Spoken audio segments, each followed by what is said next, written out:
Bali, Sunday nga ngayon at nagkayayaan kami ng buong pamilya ko na magpunta dito sa Mesa Vogue. Diyos ko, kakaiba nga ang aming family bonding dahil dito kami sa Vogue nagpupunta. Siyempre, dito na lang kami nagpunta sa may Pampanga branch kung saan mas malapit kami. Pero actually, may reason talaga kung bakit gustong-gusto ko nang bumalik dito sa Vogue. Bali, pagpasok nga namin, nag-inquire na nga agad ako at meron din palang ipagagawa to sila daddy at mommy. Dahil medyo maaga pa nga to pero napakarami ng tao dito sa Vogue. Diyos ko, napakarami sigurong pera ng mga taga dito sa Angeles. Diyos ko, pagka nagpupunta ako dito sa Vogue, laging puno. Pero ayun na nga, meron kasi akong consultation ngayong araw. Bali, matagal ko na nga itong pinaplano at matagal na rin itong nakaschedule. Hulaan nyo na lang kung ano yung sa tingin yung ipapagawa ko. Hinako, na-excite na nga ako at matagal-tagal din ako nag-ipon para dito ha. Tayo na nga, after nga ng consultation ko, nakita ko nga to si Bebo na nagpapadrip na rin pala. Hey, kasanting na nga po mo, kalago na pa mo pangalukulo. Habang nagpapadrip nga tong si Bebo, pumasok na ako dito sa kabilang room dahil meron akong ipapagawa ngayong araw. Pa-cleanse na nga lang muna ako ng mukha para masimulan na yung procedure. At after nga malinis ng mukha ko, naglagay na sila ng anesthesia. Diyos ko, tatakot ko. Na naman kaya yung panggawanda ka ako. After nga lagyan ng anesthesia, binalot na nila ako ng plastic para daw hindi ako mapanis. Char.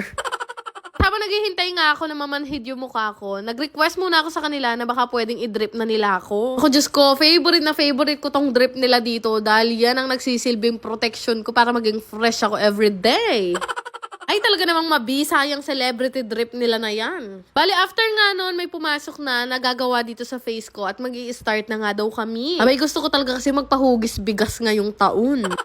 Kahit wala na kaming bigas, at least hugis bigas pa rin ako. Bali, yung gagawin nga pala sa akin ay yung Thermage. Makikita nyo nga, Diyos ko, ng kalaki ng mukha ko.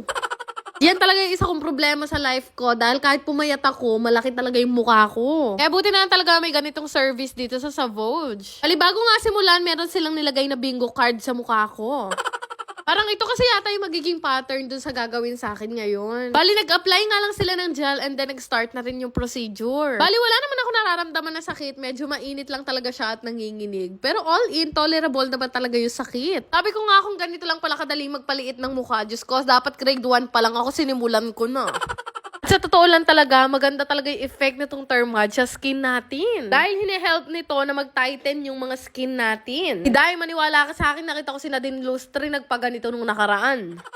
Holo ko, ilang minutes lang yung procedure, nakita ko na agad kung gaano kaliit yung kabila kong mukha. Kaya naman yung mga makakapalang mukha dyan, ito lang palang sagot para sa inyo.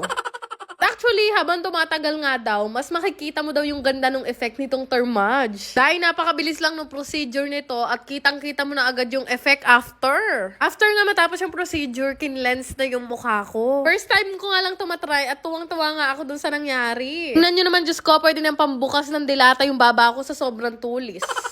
Diba? Kahit magmahal ang bigas, okay lang. Basta hugis bigas tayo.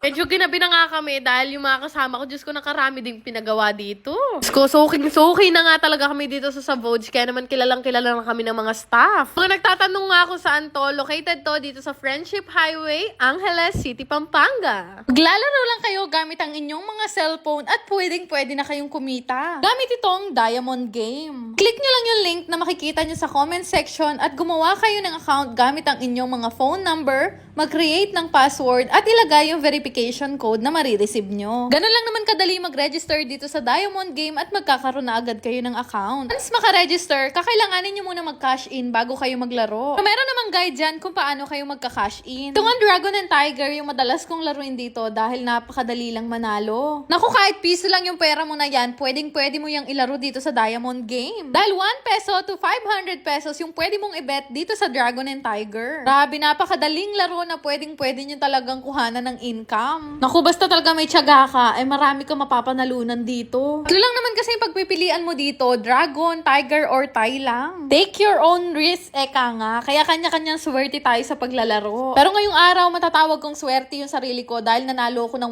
1,800 pesos sa isang bet. Di ba yung 500 ko, 5,600 na ngayon? Dali lang naman mag-cash out dito, lagay nyo lang naman yung amount na gusto nyo i-cash out at syempre yung GCash account number nyo. Kaya naman, subukan nyo na ring laruin at mag-download na rin kayo nitong Diamond Game. Yan lang naman. Salamat!